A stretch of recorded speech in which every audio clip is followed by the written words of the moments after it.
Welcome back to another episode on the Titty Deep Outdoors podcast. I am Sarah, and I'm missing my co-host today, Lindsay. She is out in Fort Worth doing a clay shoot, so she's having a lot of fun. I'm here with some really cool guests today. We've actually never done this type of live setting before with this many people, so y'all are guinea pigs. First time. This is fun. We're actually in El Campo, Texas, and we are in Reid's house. Thank you for having us. This Reid right over here. You can introduce yourself. I'm Reid. Strnadel. I didn't want to say your last name because I probably would have just slaughtered that. And I'm here with Chris McKinley and Layton. I'm going to let you go ahead and say your last name too. Layton Ondrias. There we go. Ondrias. I like how that sounds. It's got a little cool little sound to that.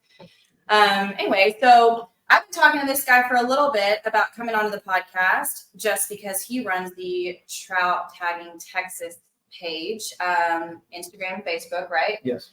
And we love our trout. And so it kind of caught my eye. I was really interested in tagging trout. So I reached out to him a while back. He sent me some tags. Unfortunately, last time I caught a good trout, I wasn't carrying my tags with me.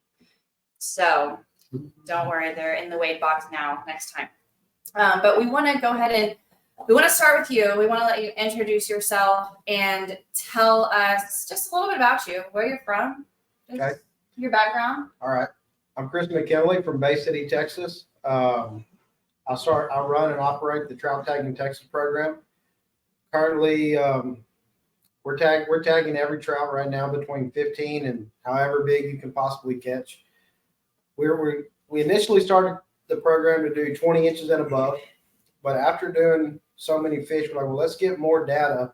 And so we decided to lower that slot for the tags, and we get a lot of input, a lot of tags being deployed on fish right now just for increasing the range on the tags. So that's pretty cool. I'm out of Matagorda, and so a lot of fishing that I do just goes there, and then all the tags I deploy are in Matagorda. But we have a slew of anglers ranging from Sabine to South Padre, and they are tagging. They are doing a lot of tagging for us as well. It's going good. Cool. So let's rewind for a second. How did you start this? Where did this begin? How did this even become an idea for you? It started right after the freeze in 21. I didn't catch any trout for about 7 months, and then we had a big tropical storm or even a little hurricane maybe, and we had a big push of water, and then that brought in fish for that winter. After I started catching the fish, I'm like, well, man, I wonder how far these fish move, and did they come from the Gulf? Did they come from Galveston Bay? I don't know. So let's start tagging these things and see how they move and how they grow. So who maybe is someone that you talked to when you had this idea? Who was one of your very first supporters that was like, heck yeah, that sounds like a great idea? Or did you just kind of do this on your own? You're like, this is what I'm doing. So initially I tried to talk Chris Bush from Speckled Truth to do this, and he was just overloaded with time. And so he said, man, I just can't do it.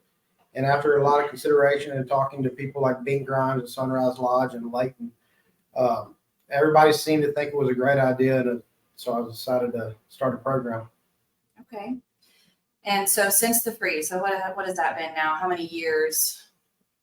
2.5 years. 2.5 years that you have been tagging fish? No. I've only been tagging fish since the middle of February this year. Okay, so this year. So this was an idea, and you started this February. Yes. This year. Okay, so not very long. No, not at all. And so far, so good. Hopefully. And in talking before we started recording this, we had some conversations at lunch. By the way, we went to lunch. We had a great lunch up the road at McKesson's Barbecue. Shout out McKesson's Barbecue on 59 in El Campo. But you did say that some trout so far that have been tagged have been recaptured. So tell us some of the most interesting facts that you have come across so far, and some that have been recaptured. Some of the fish.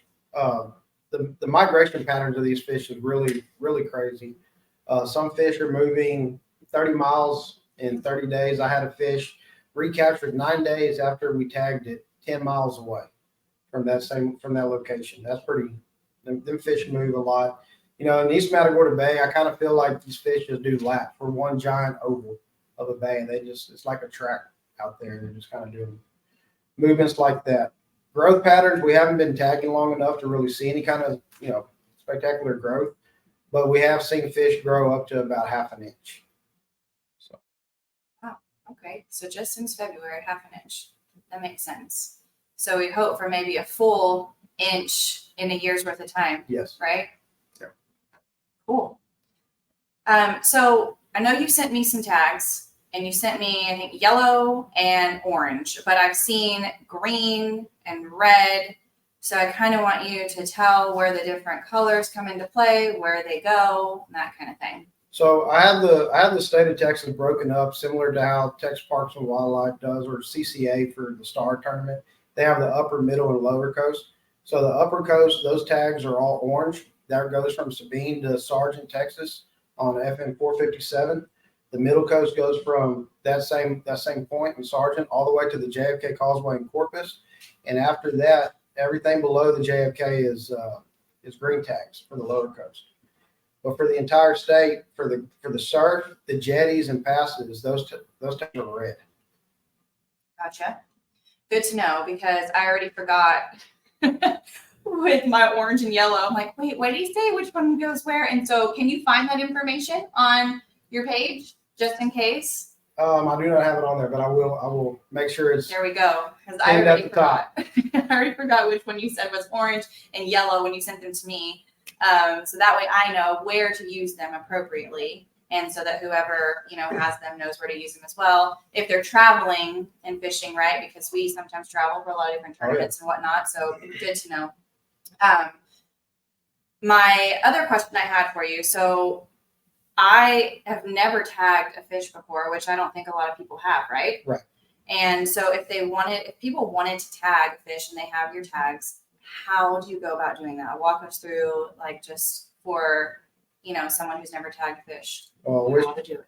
I wish we had a replica in here. A live model? Unfortunately, Reid doesn't catch fish like that. I'm kidding. I'm kidding. But so we have a dark tag it's just basically a plastic tag with a hook coming off the end. Mm-hmm. And what we try to do is get behind that secondary dorsal and put that tag in at an angle. And once you get it in there about 1.5 inches, twist it to where that barb, when you go to pull it back, it gets hung up on that bone from the dorsal fin. Gotcha. Is there an easy way to position the fish to do that? So do you typically lay it down on the boat? Do you hold it with a fish grip? What is the easiest way that you've done it? Have it laying on the boat. It's okay. Definitely the easiest, because those fish, they move around a lot, and you'll be in a bind trying to stab a fish, and it's going everywhere you don't want it to. Yeah, that sounds like the smartest option. I'm just kind of thinking through when I tag my first fish how I'm going to do it. So, but what if you're in the water? You walk it all the way back? Yes. Typically, most boats now, everybody has power poles with a remote, and you wade with the wind at your back. Most. Not mine. And so usually that does help. We can just kind of drift the boat and keep it close behind whenever we're tagging. A lot of times we'll just put a bunch of fish in a hook set bag, and then when you get 4 or 5, you can just go ahead and take that back to the boat. Yeah, cool stuff. So you've had some kind of cool encounters, I guess, meetings recently. I know we talked about just yesterday, you visited some people out in Corpus. So why don't you tell us a little bit about that and what you have going on with those guys? Yeah, so yesterday I went to Corpus to meet with the Center of the Sportfish Center of Texas. And we were going over, tag placement and retention on tags, how the tags are holding up in the fish. We're going over data analysis. So I'm going to get them to go over all the data that our volunteers have been giving to give us the percentages, growth rates, maybe some maps of how these fish are moving, and just stuff we could give back to the public. This is a citizen science project, and all of our anglers are just working really hard trying to get that information to me so I can forward it and get it processed. We're also going to start working on having some public events, almost like a tournament, if you will. I'm not going to give too many details on that yet, but big stuff's going to be coming up pretty soon.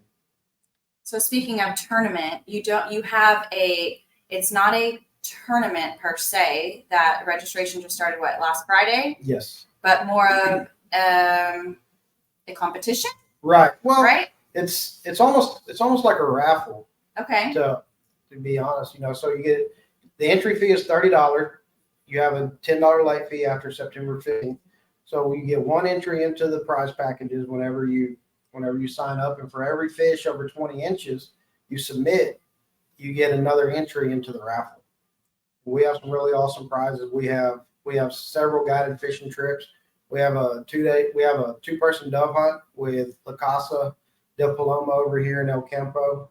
We got 2-night stay at Sunrise Lodge in Matagorda, several lure packages from like down south, coastal swim baits, egret baits, just a lot of cool prizes to win, with more so being added weekly. Feral Concepts, they've donated some shoulder slings and chest rigs for wake fishermen. That's going to be really nice. Oh yeah, that sounds really cool. So I need you to shoot me a text before that date so I don't forget to register, because I already forgot. I wanted to on September 1st and we get busy. And so, Right. But I do want to get in that, I know, because we are definitely going to be doing some fall fishing. So it is throughout the month of October. Yes. Correct. The whole month of October. Entry will get you a tournament card.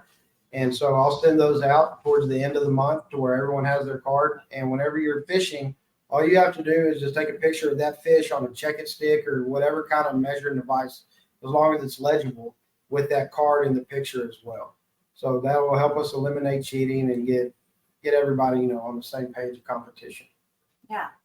And so you've had some sponsors so far, right, that think Yes. This is an awesome idea. So who are some of your sponsors outside of maybe the ones that have donated to this October, the Falltober contest? So we have on our tournament card, we're putting our title sponsors on there. We have the Speckled Truth, Matagorda Outfitters, Waterloo Rods, Down South Lures, and Sunrise Lodge and Properties in Matagorda. They are our primary sponsors, and they have been really, really grateful. Or I'm grateful. They have been really, giving. Yeah, that's awesome. I know. So we also have spoken to Matagorda Outfitters, just so our listeners know, we have some merch available at their store. And if we exceed our limitations in merch, I'm hoping, because we want to give some of those proceeds to trout tagging as well, so that you can continue to purchase your tags, and so you can have enough to send out. I know I've seen a lot of people on your page asking, like, how do I get tags? How do I get tags? And I know that can be overwhelming, and you have to purchase them and send them out. So, and you are doing that on your own dime currently. Yes. All the tags, everything for the program has been out of my personal account. So that's the whole reason for this tournament, basically, is to get funding for more tags, to get to everyone's hands. Without that, then I'm not able to order more tags. We already have 7,000 tags ordered, and most of them are already out. And I'm just getting a few more in this week and then next week. So I can be on the lookout, guys, that I said, hey, I'll get with you whenever I get them in. So it's on the way. I must say you're doing a really good job, because, sometimes you talk to people on social media, and Instagram messages and whatnot, and they say they're going to do something, and then you never hear from them again. And it's like, but you really, you're keeping up with it really well. So I got my tags in the mail, and so I don't know how you remember to do all those things. So I think you're doing a great job. And because this is not what you do full time, you're not a guide full time or anything like that. This is what I guess I would say a hobby. You would agree, right? Yep. Something that you're really interested in and passionate about. And so, I mean, I think it's a great idea. And I think that if we all kind of work together and support this, I think it could really have a great outcome in the near future, because you're seeing some really cool things in just a short amount of time. So I think it's awesome. And then, yeah, absolutely. Did you have any questions for me or for Lindsay that you kind of want to touch base with us? Anything that we can do to help you? I don't really have anything at the moment, but let's get back to that here in just a little while. Okay, Let's I'll let talk you take some on more. that. I'll let you take on that. Okay. Okay, so we have the Fall-tober contest in registration currently through September 15th. You know what? I don't even know what the date is today. It's September 8th. Okay, so we have a very short amount of time still to get registered for that contest. Great prizes, hunts, and other options available with these guys, right? For next season, correct? Yes. Cool. So I kind of want to shift the conversation a little bit here now. Trout tagging, moving on to how we ended up here with these guys today. Just a little, because I'm sure some of our listeners might be wondering, or we have this on, we're going to put this on YouTube as well. So if you're watching this on YouTube, you're probably like, who are these guys over here and what do they have to do with this? Okay, so I got invited today, thanks to you. Just kind of showed up out of the blue. I'm like, I've never shot a dove in my life. So hopefully these guys can help me with that today. I'm with you in the fishing world. Don't do much of shooting birds. So these guys have donated a trip to the Fall-tober contest for dove hunting. They're out of El Campo, and it's La Casa de Palomas, correct? Is the organization. Yeah. So I want you guys to introduce yourselves, maybe talk about how you know this guy and how I ended up here with you three. And just give us the rundown on how this ended up here today. My name is Layton Ondrias. I am from here in El Campo. Met Chris through the tournament trail. That's right. We fish a bunch of tournaments all up and down the Texas coast, and so eventually you get to meet all kinds of interesting people, and Chris just happened to be one of them. I'm Reid, Strnadel, and I'm partners with Layton on the dove hunting. And yeah, pretty much met Chris through on probably the Texas Trio. That's probably where I met him at. Yep. And Texas here Trio. we are. So yeah. And so you guys are avidly tagging trout for him, with him, doing a lot of fishing with him. And so y'all kind of, I'd say, would you say that they're like some of your top taggers, or do you have someone tagging more than they are? There's people tagging more than them, but they are definitely up there. Don, come on, friend. I know they need to step it up a little bit. But it's hunting season, it's dove season, so I know they're busy. Yeah, that's true. They get to travel down, to the lower coast a lot, and so I initially just give Layton 100 tags and just send him on his way, because he's very prompt with the return data, so I don't have to just go around asking, hey man, what was this and that. It makes it pretty easy to have people like that on your team. Yeah, it's really fun meeting people at tournaments, and I will say that the tournament fishing scene is how I've met most of like my girlfriends that fish, and we stay in touch. We have all our group texts, and that's like, can't wait till the next tournament. So I'm sure y'all are the same. We are. Yeah. Yeah. Went from beating Chris at tournaments to now we fish. Gosh. Begging. Oh man. Yeah. Just because there's two of y'all wanted me, I'll let that. So tell me about the dove hunting business and how do you two know each other? We pretty much met in high school, I guess. I've been Okay. friends, went to A&M together, and Okay. just been friends. Yeah, we would always go out to his parents' house, which is kind of where the name comes from too, and hunt every year for the open dove season. El Campo is known for its bird hunting ultimately, and so Yeah. it started out as just an idea. Me and him, I don't know how many years ago we were. Right in college, maybe in our 20s. I'm still in my 20s. Yeah, it's hard to say, but yeah, it started out as an idea and just kind of progressed along, started to grow, and here we are today. Good. So tell me about the property that we're gonna go hunt on later.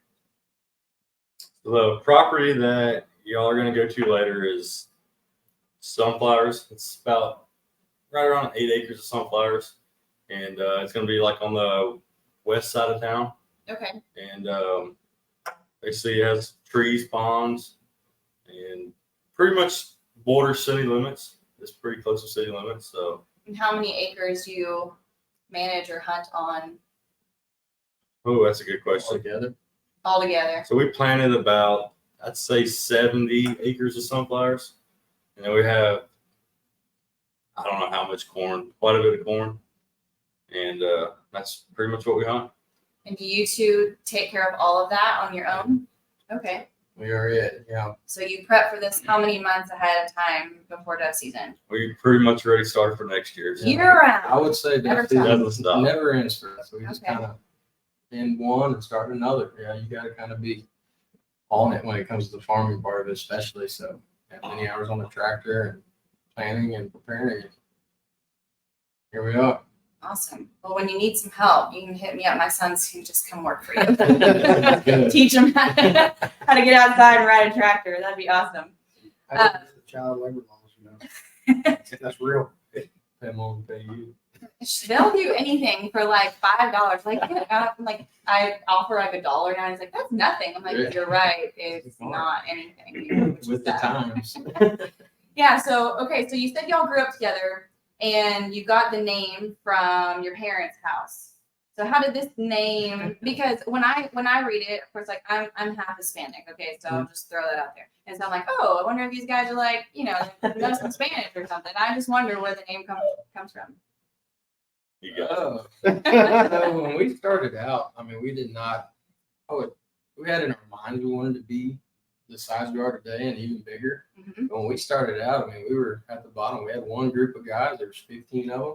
That was our group. They came out for a couple of days and hunted. And it's funny. So we hunted the same place a couple of days in a row. It happened to be his parents' house, which is one of our properties still today. And they started calling it the Dove House or the House of Dove. Mm-hmm. And it all just kind of rolled. Well, then we started making all this official and trying to figure out like what to call it. I mean, there's all these names out there and stuff that's just kind of cliche. And we're like, well, some stuff sounds better in Spanish. So we talked to some guys and how would you say this? And it came back a dozen different ways. And we were like, it's ours. So let's just call it what we want. And La Casa de Palomas, there we are. I like that. Yeah, so it just kind of I happened. like And that a lot. it works. We like it. Cool. So now you said you started with 15, just 15 guys. And I don't know if I asked you this already. I don't think I did. How many years have you officially been a business and running it as a business together? 4 years. 4 4 years. years. Okay. Period. And so starting with about 15 guys, how many groups of guys can you, or I shouldn't say guys, it's not just guys, right? How many Hunters. groups of hunters do you run typically now? For like a whole season or What is your max for just a trip, for a day trip? for I mean, like say opening day this past year, we hunted around 250 hunters, and that would be composed of about 8 groups. Okay. the average from groups of 20 to 30 to we had one group almost 60. So Okay. So it varies. Gotcha. And what do you offer? So what's all included in the day?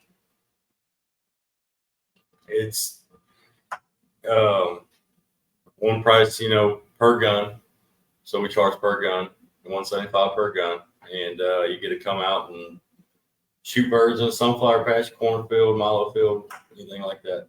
That's what Okay. we offer. Do you have the chairs out? Does everyone have to bring their own Yeah, we- stuff? How does that work? Like for someone We, like me, for example, never hunted that before. Like Right. So we'll have, say it's a group of 20 people, we'll have 1 to 2 guys there, Okay. and they'll go place everybody out, and everybody brings their own shells, all their Gotcha. chairs, everything like that. Mhm. And then after the hunt, guys will pick you back up, and they'll be checking on you throughout the hunt. And then after the hunt, they'll pick you up, clean your birds, and Cool. that's how we operate it. So Cool. Fully guided. fully got it. Yeah. Awesome. Well, I'm excited because I have no idea what I'm doing. So I'm just going to be like, y'all tell. So today is the 8th, right? So we are doing special white wing, right? Right. Okay. So also, I'll just say, because I am inexperienced stuff and I've never been interested in it, no offense, just don't know anything about it. So tell me, last weekend was opening dove season. What do you look for during that day? What is the difference? The different types of doves? What do they look like? Like if I see one today, what the hell am I supposed to look for? What am I looking at? So I'm serious. We're in the Laugh at me. middle. It's okay. We're in the middle of what's called special white wing season, and so it's more South Zone Texas. They started it 2 or 3 years back now. Right, at least 3. At least 3 years, and what it is from noon to sunset, and they pick 3 days out, starting usually that Labor Day weekend, that Friday, Saturday, Sunday, and they do that for 2 weeks in a row. So it opens at noon, stops at sunset. Okay. And so they do that for 2 weekends, and it's special white wings, so you're allowed up to 15 white wings, but you can also have 2 mourning doves mixed in, and that'll pretty much be the only 2 species you'll run across. The difference, white wings are quite a bit bigger. Okay. Sometimes they're up to twice as big. Sometimes they do have a big white stripe down the side of them. It's hard to see when they're flying. So I have a better chance at shooting one because it's bigger. I'm gonna be able to Yes, it's see like it. a small pizza out Yeah. there. I'm excited about this now. I was like, Did you how say the it's hell am I small gonna see this thing? Just sit next to this guy will make you feel good. Are you saying you're a bad shot? I'll tell you good shot a lot. I'll say good shooting. Oh, good. We'll stick together. Then. I feel better already. Okay, cool. So that makes that seriously, I did not know that. So that makes me feel better. Yeah, because I leave all the shooting stuff to Lindsay. She's already texting me before we came out. She's like, make sure you're doing this and make sure you put the lead on it. And it's like the width of a Coke can. I'm like, okay, you're stressing me out. I'm like I put myself in the situation. I just do it. I try not to like think about it too much, just do. So we'll see how it goes when we get there. Hopefully we see some stuff. So have y'all been seeing good dove this? We did opening weekend. Okay. It always slows down a little bit after the initial push of all the hunters come through Ocampo and everyone's on the birds, so they kind of wise up sometimes. Mm-hmm. But we're still seeing some doves. Not That's quite good. the numbers we would expect right now, but we have a few. But that's just kind of a perk of doing all the work that we do early. We kind of will hang on to them a little bit longer, it seems like, than others. So Good. that works. Good deal. So Reid, I'm going to ask you if I am a first timer, because we initially started this podcast mainly because Lindsay and I are females. And so we wanted to put this out there and drive a lot of females to kind of like not be afraid to do these things. Right. Right. And so I want to know if I'm a first timer, obviously, which like I am today, but I brought my own setup that I'm familiar with. Okay. I might ask a few questions. What is the easiest gun and ammo setup for a first timer? What kind of gun and ammo would you recommend? I mean, so it just kind of depends. You could either go 20 gauge, 12 gauge. Ammo wise, you're hunting white wings like this early season like this, I would probably shoot like a high brass, either 20 or 12. Okay. Just because white wings are tough. I mean, they're very tough. Later in the season, morning dove, you could definitely shoot low brass. They're not as tough. I mean, white wings a lot of times 2 shots takes them come all the way down, and that's pretty much it. Okay. I mean, that makes sense. So they're bigger, tougher doves, so you can shoot them with something a little bit bigger. Right. But if I'm like, if I'm not as big and tough as you guys, like what's lighter for me to carry? Well, in your case, I'd say like a 20 gauge. Okay. Go with the 20 gauge and maybe not kick as much. Yeah. And that'd probably be your best bet. Okay. And so Layton, to piggyback off of that, if I'm shooting this 20 gauge, how would you explain how to put a lead on the dove and what to aim for and your stance, and how do I knock one of these things down? Just keep squeezing the trigger so it goes click. No. Practice makes perfect. Can you give us a So You okay? So I think it's the same kind of like skeet shoot and any kind of shooting out there. A lot of it's just natural instinct. A lot of people put too much pressure on being just like looking through a scope and aiming at something where this is bird hunting. You're shooting a shotgun and there's a spread of BBs going out. You're shooting a moving target. So a lot of it's just naturally falls into place, and it does take some time to sometimes go on and get good at it. Yeah. But I always tell everyone is use their finger. You point a lot of times at a bird, just kind of imagine a bird floating across the sky. You can point, say boom, and just keep following. just keep following it. Just I keep was like, going, follow moving, through is the biggest follow thing. through. Yes, absolutely. Okay. Just keep moving, and your lead and all that kind of just comes with experience. It's hard to say, I'll go aim this far in front of that bird because this bird's flying right at you, this bird's flying away from you. It's all different. I have to confess, I watched a YouTube video last Yeah. night at baseball practice. I was sitting in the car and I was like, okay, I'm going to YouTube how to lead on a duck. And so this guy actually that I watched, he said like not to do it at all. He said just to look at the target and shoot at the target. That's it. And so I was like, okay, that makes sense. And then, like my husband was telling me, he's like, well, if it's flying this way, you aim on this side of the bead. If you fly this way, I'm like, okay, hold on. This is too much. I'm just going to do like what you're suggesting, instinct, I feel like, because I will say I've never missed anything with a gun that I've shot so far, but I've never shot a moving target. So we shall see how this goes. Oh boy. All right, we'll give you plenty of space out there. Yeah, don't come close to me. I'm already sweating. Well, cool. I'm like really excited about this. I'm glad we got to do this today. And I don't know, how much time are we at now? Have we done an hour of this? I About believe we're on 30 minutes. 30 minutes. Yeah. Y'all talk fast. Keep going. I mean, Y'all talk so fast. uh, No, I'm just kidding. No, there's I am one of those that likes to like knock things out with everything that I do usually. And so when I'm on a roll, we're like, I'm good to go. firing away. I'm fine away. And sometimes so that's why Lindsay's like, I kind of miss her being here because she's my like, we'll almost be done with the podcast, and she'll like, wait, I just thought of something. I have a question. And I'm like, Lindsay, we're at like an hour and a half. What kind of questions do you have now? But she's good. She's good at that. She was going to send me a list of questions for me to ask you guys today, but she said she thought I had it in the bag. So I was like, okay. Thanks a lot, Lindsay, for not contributing to the group. I know, Lindsay. I can't wait till you watch this back. Yeah. So did you guys have anything else you wanted to chat about that is pertinent to hunting in general? I know you said y'all are. So when September's over and done with, and you're off with dove season, what's next? What's next for you? Are we going back more towards fishing, or are we going to the deer stands? It'll probably be more fishing. Fishing. Definitely for me, cools off and days will open up a little bit and get out there and start fishing again. For sure. Cool. In the cold, y'all going like for 30-degree days too? We do. Unfortunately. Yeah. Sometimes you have to. I feel like it's something to brag about, really, but yeah. Yeah, you survive the cold. When When you get back in the boat, can't feel your toes anymore. Why would we here? But we love it. We'll be out there anyway. Yep.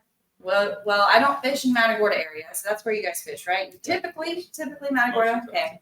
So I'm more West Galveston Bay, but we went on some pretty darn cold days this past season. Like I couldn't feel my face, couldn't feel my toes. I did like wool socks on top of wool socks, and I don't know, just kind of standing. But once you get walking and moving in the water, it feels a lot better, and you actually start taking some layers off. So. But yeah, I think that's what's next for us too. More so fishing than hunting, for sure. We'll be tagging some fish. Can't wait. I'm excited. I hope you get a video. Oh, we're 100% gonna get a video. Get a video tagging your first one. That'll be awesome. But then I have to give you my spot. And that's regardless. You have to go and catch them. That's the thing. Yeah, that's the thing. Just because the fish is there doesn't mean That's true. it's going to get caught. Have you heard that yet so far from anybody? Has anyone not wanted to participate because they think you're gonna know? Oh yeah. There's people that have said that I shouldn't even be allowed to fish tournaments because I know where other people are fishing at. But you have all these stats to prove that they've moved so much. They They're move. never going to stay in that same spot. I'm convinced now that if I catch a fish at Oyster Farm, it might be in Canes the next day. Them fish move so much, it doesn't matter. Yeah. I think I have to agree with that, honestly, because they might hold in a certain area for maybe a few days or something, Right. but after that they're moving on. Oh yeah. They've got a new place to go, more bait to find somewhere else because the bait doesn't stick around. That stuff moves like crazy. So I can see where some people might be upset about that or concerned rather, but I think it's good that, like I said, to continue and push forward. And I'm like fully supportive of that. Lindsay's like, I'm gonna let you handle this because she loves her redfish. She's like, a trout, what do you do that? And she's like, I've never caught it. She's like, I think the biggest trout she said she's caught is maybe 23, I think, is her personal best. I'm just speaking for her because she's not here. But what is y'all's personal best trout? I'd like to know. I'm still at that 29. I still haven't hit the 30 yet. Almost there. Almost there. Almost there. What about you? Mine's 30 3/4. And it was right at 8 pounds. In Matagorda? Out of Matagorda, yes. East Bay. And you got a 30, right? I've seen your profile picture. I've I'm got like, there ain't no way. That's biggest smaller. one I've got is 31 and a half. It was 9.5 pounds. Golly. Woo. Yeah, I'm after the 10 pounder now. I had one. That fish was 4 years ago, the day after the trio. So Oh, right wow. after I got to Darn. really could have used that fish. Yeah. But I caught another one this past winter. 2 days before the little freeze we had in December, it was 31 inches and 9 pounds on the money. So Wow.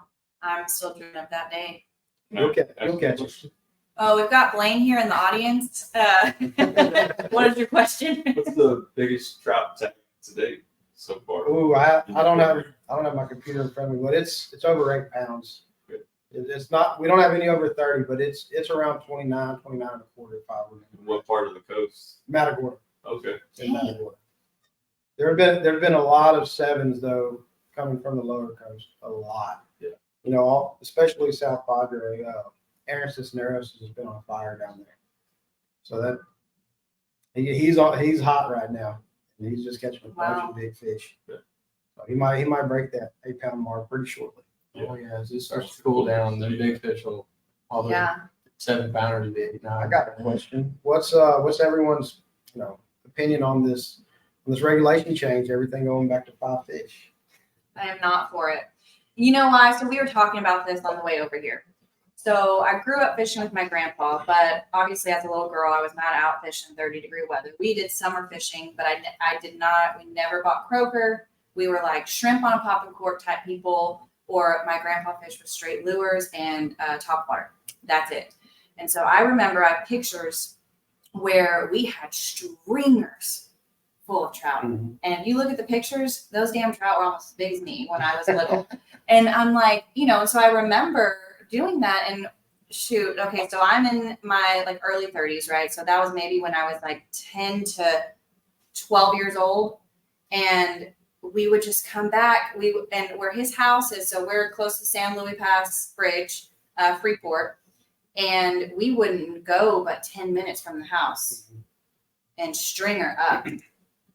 And now you're lucky if you catch one damn fish 20 minutes from the house. Right. And it's sad. So I'm seeing that now, what we did when I was younger. And I think it's just a shame that we didn't realize that so much sooner. And I'm just really sad that it's gone back to 5 again, because then it was like 10. Mm-hmm. And so a group of us would go out, like my cousins and my aunt and my uncle. We'd go, like 5 of us, all getting, they'd take us kids so we'd get more fish. Yeah, we got to fill up 2 ice chests. Exactly. And so I'm not for it. I don't think it's right, because we're not even anywhere near close to rehabbing what we had even just when I was 10, 12 years old. Like it's not close. And it's going to take, I think it's going to take several years, maybe a whole decade Yeah, it's going to get back I think a decade. to where it needs to be, in my opinion. So if you're asking me, I am not for it. And I'll proudly say that out loud. We don't keep any trout. We throw them back. All the little ones throw them back. It never changed in our West Galveston area from 15. So, where we typically fish. But and And I don't know how I feel about croaker being a bait fish. I don't think that's a problem. I don't think That's just croaker is a problem to the extent that it's not the croaker killing the fish. It's It's the person, not. it's the person that's using it. And, that's true. you know, people could police themselves a little better. And, you know, just because I get it, you're spending $15 on a dozen croaker. It's not very fun, but you know, hey, throw a lure instead. Maybe they eat those too. They do. Yep. 95% of the fish that are tagged right now have all been caught on lures. So That's a good fact. I'm You assuming all- you y'all- guys are on the same page. Yeah. Oh yeah. Good. With That's a your lot of night. what you said, for sure. Leaving the room. yeah, No, I mean, I get it. Like, people have to make a living. You know, there's guys out there, this is what they do. Yeah. And customers want to take fish home. I get it. There's a lot of people that are now coming to Texas from plenty of other states that, like, want to come fish. They've never done this before. They want to take home their fish. They want to eat them, take them to a restaurant and have them cooked, whatever. But I just feel like if we educate people and the guides are saying things like, you know, our trout fishery is just like not doing so well right now. I would prefer that this is how we fish today, or maybe just keep a couple, whatever you're going to Yeah. eat for dinner. Just Right. kind of less, like, do something, you know, because I think people would actually appreciate that and Yeah. being taught something versus just hopping on a boat like, oh yeah, hooking up back to back, throw them on the cooler. Yeah. I mean, that's yeah. It seems like a lot of guys these days that, you know, the meat hall guys, you know, most of it is an ego thing, and it's just a race to get back to the cleaning table. You know, it's a competition between all their buddies every day, and you know, just because you can keep 5 don't mean you have to. If yeah. there's guys in Matagorda, like Bean Grimes, for example, he is busier than ever. All the guys from Sunrise are busier than ever, and they're not keeping any trout. Maybe a male or two, or a deep hooked fish, but they're not keeping any sow trout. Everything's getting thrown back. So, you know, and there's plenty of other fish to make up for that. We have redfish, black drum. Man, in my opinion, they taste better than trout. Our trout in Matagorda are full of worms. You know, Yeah. what's the point in keeping those, in my opinion? Yeah. No, I have to say, I mean, if you really want your, you know, bang for your buck, you got to keep the redfish and the drum because that's heftier meat. You know, that's way more filling than, you know, some 15-inch trout. That's for sure. You hardly get anything off those guys. There's no sense in just keeping them all. So if we're talking about facts, and that is a fact, okay? So that's my 2 cents. Oh yeah. On that, and I'm not really shy about saying those things and at all because it's just my opinion. Everyone's got one, and we're entitled to it. So we'll just put that out there. Yep. But yeah, to answer that question, I think that's pretty clear. Yeah. Yeah. Well, let's see. What time do the ducks start flying? Oh, it's pretty much different every day as of right now because it's so hot. But Yeah. What is it right now? So according to this phone, it is. 2:30. Looking at the temperature. Where's your weather on this thing? These are Blaine's phone. Oh man. I think last I checked, it's about 102 out there. So as long as there's shade and water, Oh yeah, it's only 101. It feels, oh, Yeah, it's I feel like yeah, it's not bad at all. cool down a little bit. yeah. Humidity's good. only at a whopping 90%. It's supposed to be like 105 today. Yeah, what a beautiful day. Good, I'd good. like to know, where do you get your tags from? I ordered them from a place in Washington State, Floyd Tag.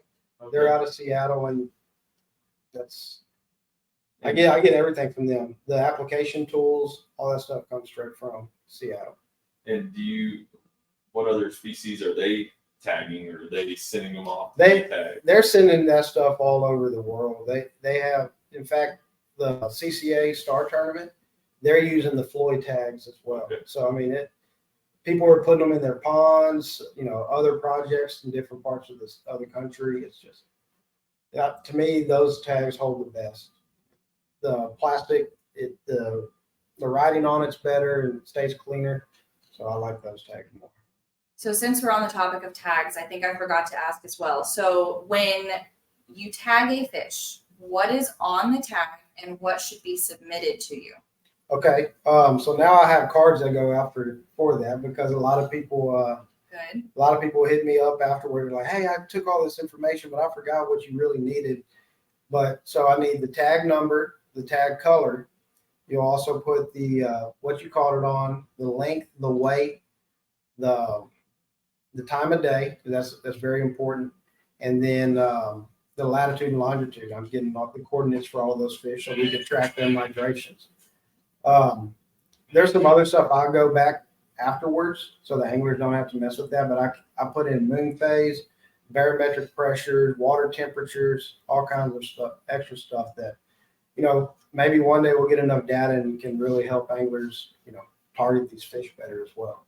Yeah, that'd be really cool to know, because so sometimes so Blaine, my husband who's here, he's, very much, he schools me up on like, the winds are out of this way today. We need to do this. We need to do this. And I'm all like, okay, I'm just going to be Pocahontas and just like go with the wind. It's like, this is what I'm feeling today. I'll be like, I think they're over here. This is where they are. I'm just going to feel it, because I don't know. Sometimes I'm not even joking. I feel like I have like this sixth sense where I'm just like, this is where the fish are today. And sometimes he'll ask me, and he's like, where do you think we should go? I'm like, I think we need to go over here. I'm like, this is where they are. And we'll show up and I'm like, told you they're here. like some spidey senses kind of. Yes. And then he's like, what color should I throw? Because he tells everybody, he's like, if Sarah doesn't know what color to throw, he's like, there's something wrong. Like, she knows her colors. So I'm like, he's always asking me what color should I throw. Yeah. And so I just, I think it's a combination of all of your data. And then I feel like as a fisher man, woman, you just have to kind of feel, I know it sounds hippie-ish, but like be one with the water. Yeah. Because that's what it's all about. You're like in nature and you really have to experience it and feel it. And that's just my take on finding fish. So maybe you can teach me some things with your How do y'all find your fish? data. Stick in the water and Does it taste salty? Go fishing. That's it. Okay. I mean, that's something that just kind of comes with experience. I mean, a little as I do. The more you fish, the more you do things. You stop fishing spots and start fishing areas and base systems, not so much focusing on one thing. Of course, we all have our favorite lure. That's going to be the one that we throw first right out the boat. But at the end of the day, you also can't be too hard at it. You got to be able to cut that one off and put on what they actually want to eat too. And so This is true. it's stuff you learn along the way. It's like anything you do. Yeah. What are some of the favorites that y'all like to throw? We were talking I about throw the double D Okay. probably 35% of the time, and it stays on there. So I watch enough Jay Watkins little videos to Oh figure yeah. that thing out. Yeah, Little John for me too. Little John XO or Yeah, that's my favorite. it's kind of an even balance between the down south and Little John. So Oh, it just yeah. depends. So Yeah. there's a time for both of them, I believe. But So just the other day, it was really peculiar. We were on some fish in East Bay on the South Shoreline, and you could see the slicks coming out of the drain. Like they were doing it right. And one guy, he's throwing a pumpkin seed down south, and I'm throwing a pumpkin seed rat tail side by side. And he had 6 fish before I got one. And so I said, let me get one of them, and I put it on, and then it was boom, boom, boom. Wow, that's just what they wanted that day. Yes. Yeah. Yeah. Yeah, they're funny. They're finicky. What, redfish?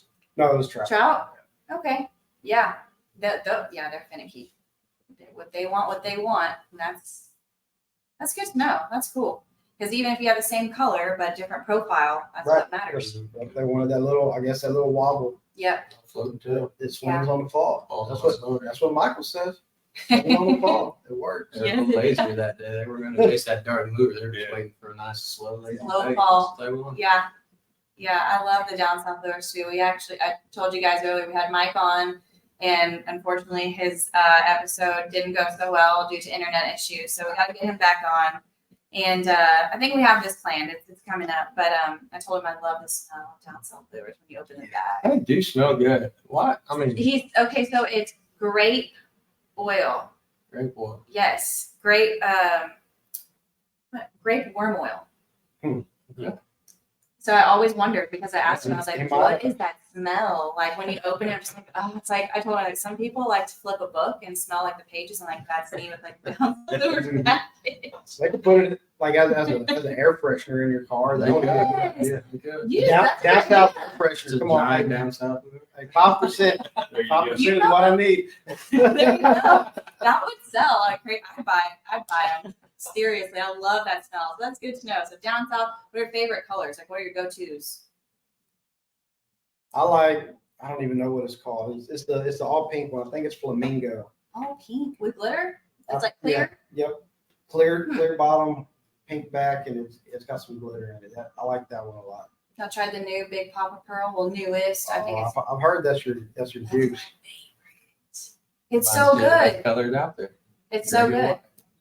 Well, it's like natural looking. Mhm. I feel like so like the water can be like dingy or like really dirty, and it's got that dark back, you know, where like it can be either or. So I just feel like that one's like a win all the time. And then that blue, it's got like little blue sparkles in it, so I feel like it gives that little like shimmer that you need. It looks like a real big Sure. fish. So That's a good one. I think that's good. Yeah. So that's my trout one. You know, for flounder, the magic grass. That's Yes, that's a good one. we might too. edit that out of here. I don't know, but Flag is one of the things we need to take out. Can't be giving away flounder baits. That's what I was saying too. When we did a podcast before a tournament with him, actually, and we were talking about lingerie on the bay coming up, and I was like, "Well, this is every year lingerie on the bay." This year, I did not use it, and I was a little upset. Okay, but I used the red flash on a reef. Every year for lingerie on the bay, I got the trout on the red flash, just so go. everybody knows. So I was like, wait, we gotta not say that because then everyone's gonna go buy them and use them on tournament day. But yeah, it's good to know because you know they bite certain things in certain water clarities and different times of the year. Like I would probably never use red flash in the winter. I would I don't know. I use a lot of clear baits in the in the winter. winter. Most everything is clear. Yeah. So no top water. I throw top waters. I like to throw top waters in the surf. Hardly ever in the bay. I don't know. It's just not Your thing. my thing. It used to be. You know, there's always this time of year whenever the top water bite gets really awesome. But Yeah. I found out that I can catch them better than I can. You know, I can hold a fish instead of just looking at a blow up. This is true. Blow ups are awesome, but you don't get to hold all of them. Yeah. You just never know where you're going to hook those fish. Sometimes it's in the mouth, other times Yeah. it's out here. It's you're weight fishing and real expensive pair of waders. Sometimes you don't want all those trouble hooks flying around. Yeah. Or on your Right face. here or somewhere crazy. Yeah. The corky or something there. They're looking at it. It's right there. And so Yep. they sometimes feel like they close their eyes when they eat that top water. It's just Close their eyes. Have you ever seen I've them never close heard their eyes? that. They close their eyes every time they eat. Oh my god. Cut. That's hilarious. I've never heard that. oh, I mean, throw top water a bunch, you know, you fish along there, you'll catch them in the tail, you'll catch them all over the place. Uh-huh. I mean, I know it's different shadows and the way the water clarity is, and sometimes there's noise. I think they just close their eyes and take a bite, see what happens. So I have a couple more questions before we close out. Yep. Since we're talking about this, you guys have been fishing for a long time. At what age would you say you started fishing? Did you just grow up doing it, something that came later to you in life Yeah, I've been fishing for ever since I can remember. So since you could walk? yeah, pretty much. Well, yeah, Yeah.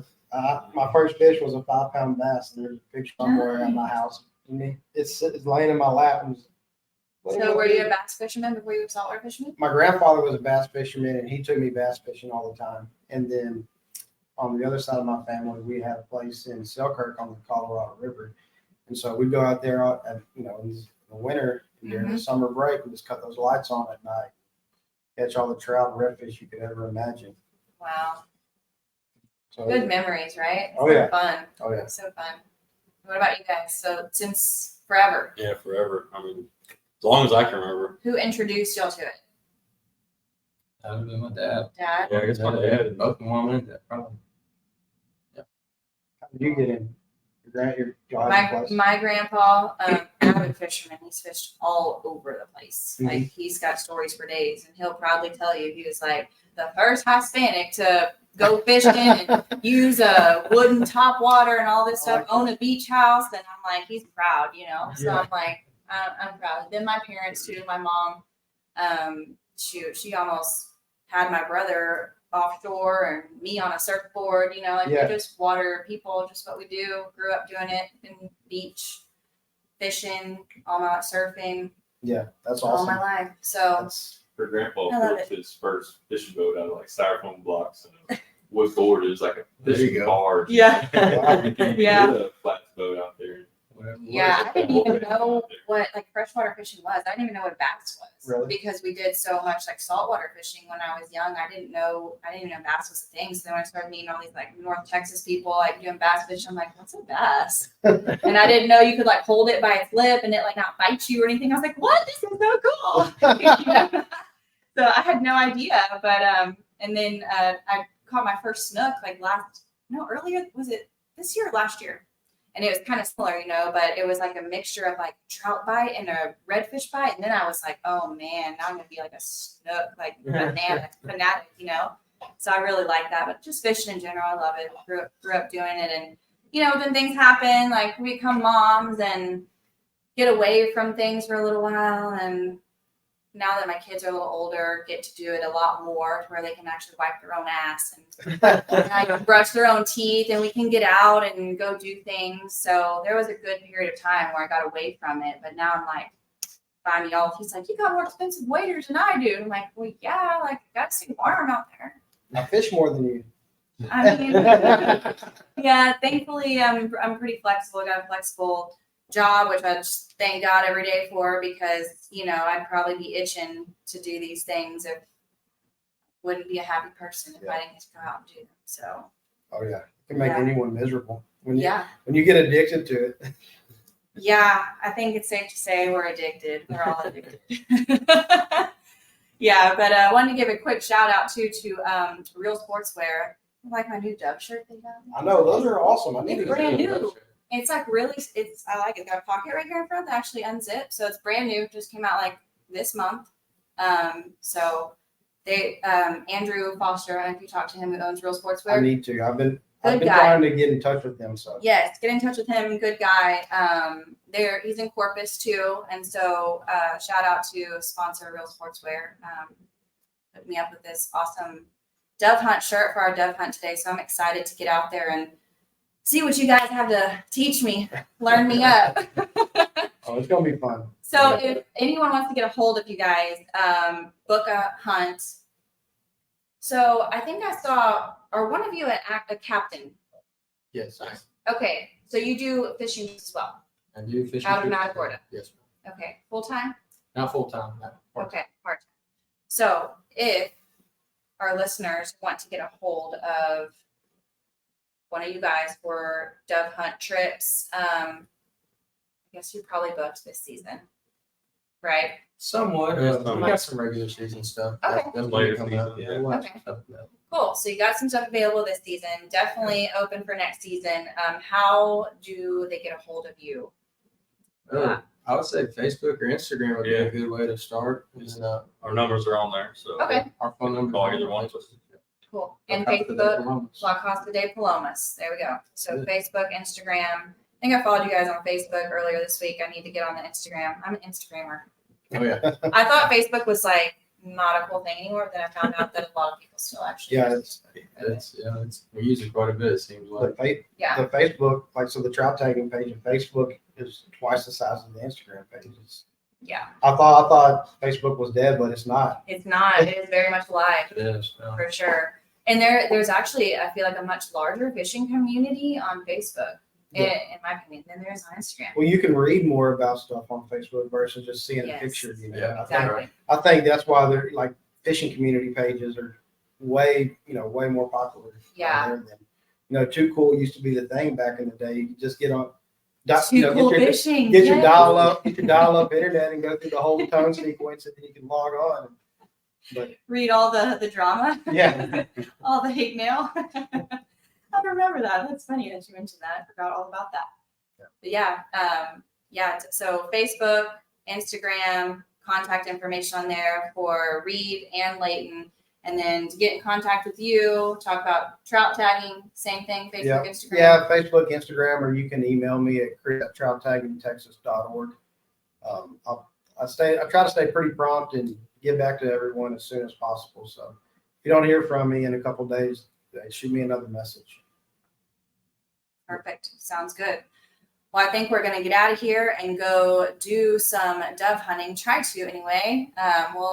I've said it already a million times to see what happens. But we want to thank Reid and his wife for allowing us to come and use their house to come in and record this podcast. We had a great time. And I just want to say, as always, thanks for going titty deep with me and from Lindsay. I know she's not on here, but I can't wait till she she sees this. She's going to be so proud, I feel like. Yeah. So thank you guys. I really appreciate it. And let's go shoot some dove. Let's do it. Sounds good. All in. There you go. You got the clap down. The clap down.